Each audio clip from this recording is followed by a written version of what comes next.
Bulavanaka, and welcome to another week of Speak Your Mind. Now, as we all know, the Fiji First Manifesto was launched last week, Friday, in Nandi by their leader, Vorengem Bainimarama. And today, in studio to speak about their policies, visions, and strategies, we have the General Secretary, Mr. Ayaz Said Qayyum. Thank you so much for coming on the show today, sir. Thank you. Thank you for having us. Okay. We're just going to get straight into it real quick. One of the new promises that Fiji First is making in the manifesto is that you'll provide 250 ml of milk a day to children enrolled in Class 1 at all primary schools from Term 1. This is all at an estimated cost of $2.5 million. The question here is, why milk? Why not exercise books, uniforms? So why milk? Well, there's a number of reasons why we've got milk there. Obviously, we want our children to be strong. They're in their formative years. There are a lot of families, for example, who may not be able to afford to buy milk. Mm-hmm. Milk is very good. It's got a lot of calcium in it, builds strong bones. Mm-hmm. It's also a health issue in terms of obviously having strong, healthy body makes a healthy mind. Mm-hmm. Plus, also, it also ensures that our children get the taste of milk as opposed to drinking fizzy drinks. That's right. As you know, most of the schools, they sell a lot of fizzy drinks. I don't want to name specific drink names, but you know all fizzy drinks. A lot of sugar content, unnatural sugar. And this whereabouts, gives you a natural drink. Mm-hmm. We develop the taste. It also is a boost for the dairy industry. We want getting our farmers to grow more cows so we can have more milk. Mm-hmm. So it fits in quite well with our entire plan of dealing with non-communicable diseases. Mm-hmm. We're starting people to develop the taste buds for things like milk and natural drinks as opposed to fizzy drinks. Mm-hmm. And also, like I said, it does help people with low-income families. It helps them to have their kids have something healthy to drink. My next question is, with this proposal that's been made by Fiji First, can the Fiji Dairy Limited meet the supply for demand? Definitely. I mean, at the moment, as you know, that we Fijians, we consume about 77 million liters of milk a year. We produce about 10 or 11 million. The Prime Minister, as you know, announced a couple of years ago that anybody that gets into dairy farming anywhere between Tailevu and Tavua, or Korovo and Tavua, if you set up a farm, you get a 20-year corporate tax break. You don't pay any taxes for 20 years. Just to encourage people. Brought in new breeder cows or bulls to get the right cows that give the right yield. Mm-hmm. There has been a restructure of the cooperative industry, the railway dairy, etc. So all of that is focused. Yes, they can meet the demand. In order to meet that shortfall, Fiji for a number of years, in fact, has been importing milk from New Zealand, and they mix it up with your local milk, and we have Rewa Life. Right. So, of course, we can supplement that through overseas. But we already had discussions, as it says in our manifesto, because we did not make this, suggestion or this promise willy-nilly. We actually talked about it. We saw whether there was potential for it to actually happen or not. Right. And of course, I understand, like, for example, one political party said in the manifesto, we'll provide a hot meal. I mean, the logistics of doing that is actually, insurmountable, really, because you cannot have, for example, isolated school in an isolated island in the Asawa group. How will you get them a hot meal? The logistics of this is quite difficult. With milk, obviously, it's pasteurized. There's shelf life of about 6 months. You know how many children are in Class 1, so you can logistically make sure that it actually happens and gets delivered. Yes. So yes, no, I mean, to answer your question specifically, of course it can happen. And Fiji Dairy, we've already had discussions with them, and they can have the supply. Okay, then. My next question for you is something else that the Fiji First proposes to do is to provide free medicine prescribed by a doctor for all Fijians who earn less than $20,000 a year. This includes medicines for NCDs. The party is allocating $8 million for this. Will this be enough? We believe it will be. We've already had discussions with some pharmacists. And, of course, we've had discussion with the government pharmacy. There are people, there's obviously a certain number of people below the income level of $20,000. Yes. We believe that'll be enough. And, of course, it may well be that we've over-budgeted. Okay. We'd rather err on the side of being over-budgeting as opposed to under-budgeting. And, Jackie, the other point that you need to understand is we're the only political party that has in its manifesto actually put costings for most of the items. And that is a responsible manifesto. Now, in respect of the medicine, the reason why we included NCDs, obviously, it doesn't mean let's all go and eat sweet things and all develop diabetes or, not exercise and get high blood pressure. Yeah. We need to be, of course, responsible. But also at the same time, it makes a lot of common sense. There's some people, as you know, there's high levels of diabetes and high blood pressure, etc. in Fiji. We don't want people to lose their toes or their foot. There are many people, as we go around the country, you see a lot more people. We'd rather we be able to save their limbs and pay for it, so at least they continue to become productive members of society. They do not feel marginalized because they, have lost a limb or part of a limb. And the families, of course, get to continue to enjoy them as a family member. So this is a holistic approach. It's not something we're giving out as a packet, but as you see in the Bainimarama government has, over the past number of years, had targeted assistance. So all of this actually is nothing new per se, in the sense that it follows the same philosophical thread that we have developed. So, for example, subsidized bus fares is targeted to low-income families, free textbooks, social welfare increments, or a now new pension for those over the age of 70. And as you see in the manifesto, we said we'll decrease it to 68, and then in 2 years' time to 66. I mean, we didn't say we'll reduce it straight away to 66 because we have to be able to afford it. Yes, of course. So this is a sort of responsible manifesto from that perspective. And this is why the medicine, we need to help people in the low-income families. It puts less pressure on the pay packet. Yes, it does. You see? Yes, it does. So this is a way of dealing with it. So a person, for example, previously, who used to earn $14,000 a year, they had to pay taxes when our Prime Minister was made Prime Minister, because the income tax threshold was $8,400.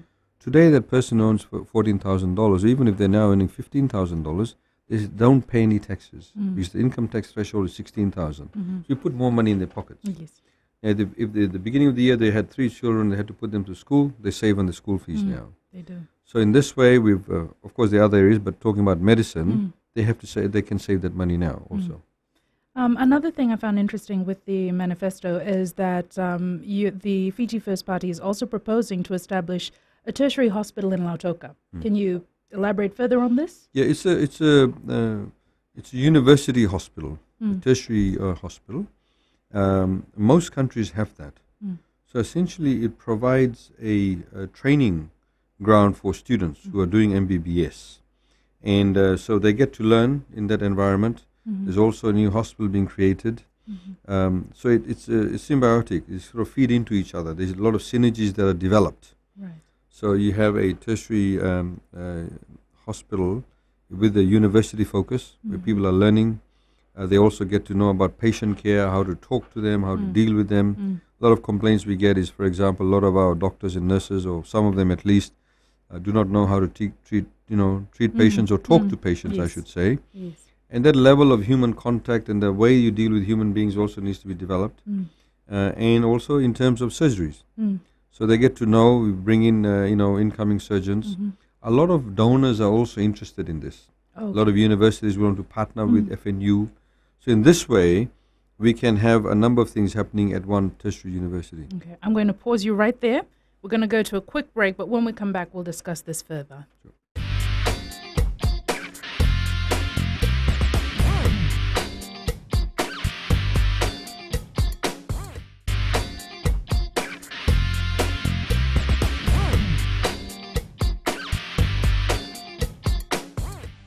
Gold FM, Speak Your Mind. Welcome back to the show. We're in studio today with the General Secretary for Fiji First, Mr. Ayaz Said Qayyum. And just going back earlier to what we're discussing, we're talking about one of the proposals by Fiji First with regards to the setting up of the tertiary hospital in Lautoka. My question for you is, this hospital will be providing advanced medical and surgical procedures, as you said, to all Fijians. And at this hospital, Fijian citizens earning a household income of less than $20,000 will receive medical procedures FOC. And for retirees who are receiving pensions or not, the government is going to cover all the costs. My question here is, why go build another hospital for this? Why not put all that money into upgrading the facilities and services of our Colonial War Memorial Hospital, for instance? Well, Colonial War Memorial Hospital is in Suva. But this is to give another set of facilities in the Western Division. But more so than that, you need to have a segregation between the normal run-of-the-mill hospital as opposed to a hospital where you have students also working, they have their training, so the liability issues are all separate. Also in terms of the training, the way the hospital will be structured is going to be different. So if you have a renowned surgeon carrying out a surgery, the students can watch, and whether it's from another room and through the glass, and they watch all of that needs to be done properly. And a lot of donors are actually willing to set up such a hospital because that's done internationally. Right. If you look at most countries in the world, they will have a university that provides tertiary healthcare, but it's also a training facility for students. So it encourages also our students or would-be students to get into studying MBBS, to become doctors. There's a shortage of doctors in Fiji. So you need to make the medical profession also very attractive. You need to lift up the standards of medical healthcare in Fiji. And this is why it needs to be a separate provision. Okay. Then. Sorry, I got distracted. The party is also proposing to extend the opening hours at health centers, hospitals, and government pharmacies. This has been an ongoing issue for a number of years. Why now? Why make the change now? Well, in fact, this work has already started. Okay. There are some health centers that now are open till 10 p.m., in particular in the heavily populated areas. But we'll continue with this. There are other areas that we can do that. In order to, for example, say we'll open it for longer periods of time, we need more doctors. Right. There is a new batch of doctors also coming out next year from the medical school. So ability to do that is enhanced. So when you have more doctors, you're able to do that because obviously you don't want doctors to be working 36 hours straight shift. Right. So you can have the shorter shifts, but you need to have more doctors. But is the administrative and political will to open these long hours? I mean, in fact, some of the places where we're opening long hours would have been done in 2006, 2005, but they didn't do it. So we're telling people thinking outside the box. In the same way, for example, some of the health centers or hospitals you go to, whilst the hospital may be open, but the pharmacy is closed. So there needs to be actually a match up with that. You must have the pharmacies also open in the government hospital. Yes, of course. So we need to focus on that. What we are telling the public, we'll continue to ensure that these type of very basic facilities need to be more, user and consumer friendly, need to be more cognizant. We received, for example, in one of the hospitals, this lady had had a daughter whose mouth was all swollen at 3 a.m. in the morning. They went to the hospital. The doctor prescribed a particular medicine. Government pharmacy was closed. And, of course, the private pharmacies were closed. So she had to wait, for a period of time before she could actually get access to that. So, with the larger hospitals, perhaps there needs to be enough persons around to ensure that the pharmacies are actually open. Okay, then. Well, thank you for clarifying that for us. The next section in your manifesto, is cost of living. So one of the points that stood out for us was Fiji First is proposing to provide 91,250 litres of water free of charge per year to Fijian households earning less than a total of annual income of $30,000. Are you already in discussions with the Water Authority of Fiji to implement this, and how many families do you propose to cover through this initiative?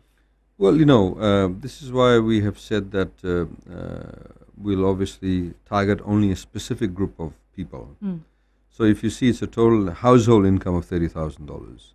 So if, for example, you have 3 people in the family, they're all earning $15,000 each, obviously they won't be eligible for that. But there are some families where there's only one breadwinner, or you may have 3 people and they're all earning, $8,000 each. Yes. So they will actually be covered. So it's specifically targeted to low-income families.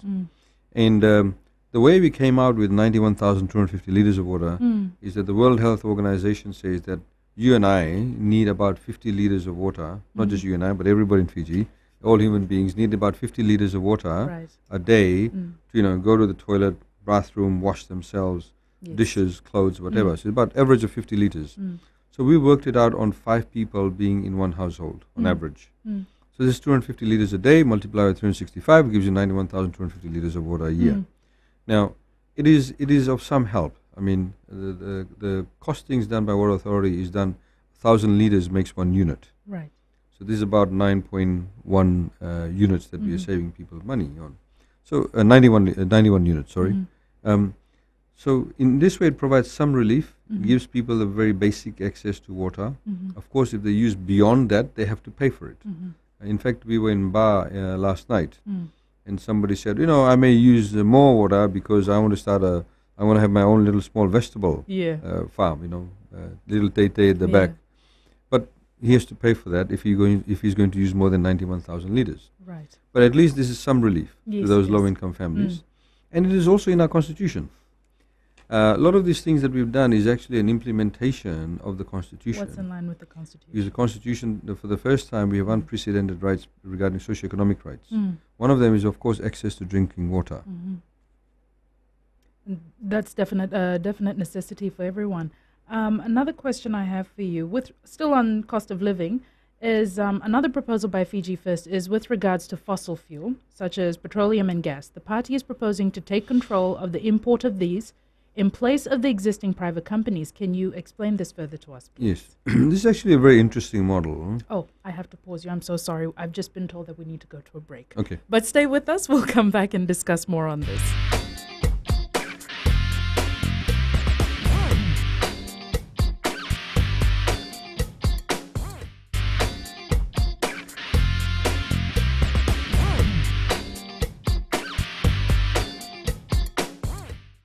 Welcome back to Gold FM Speak Your Mind. In studio with us today, we have Fiji First General Secretary, Mr. Ayasaid Kayum, who is discussing the visions, the policies, and the strategies of their manifesto, which was launched last week, Friday, in Nandi.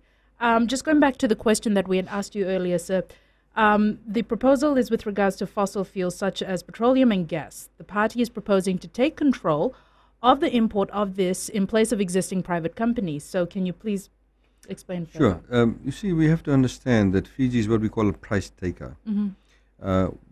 Although we spend nearly $1 billion buying fuel every year, we obviously don't have any oil fields or gas fields. No, we have to don't. import everything.